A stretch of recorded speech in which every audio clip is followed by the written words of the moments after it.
નમસ્તે, અતુલ કાનાણી, પ્રમુખ અમરેલી જિલ્લા ભારતીય જનતા પક્ષ.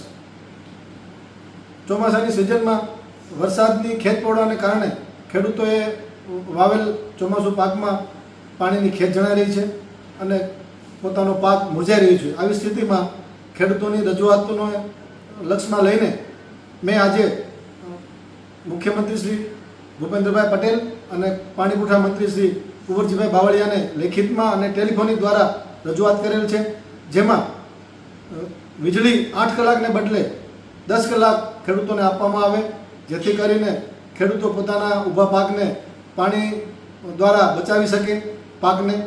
એવી જ રીતે સૌની યોજનાનું પાણી ચેકડેમ, તળાવો અને નદીના પટમાં જો અત્યારે છોડવામાં આવે તો ખેડૂતોને પોતાના બોર અને કૂવામાં પાણી ચડી જવાને કારણે એમને પણ ફાયદો થશે અને જેથી તેઓ પોતાનું ખેતરમાં પાણી પાકને આપી શકશે.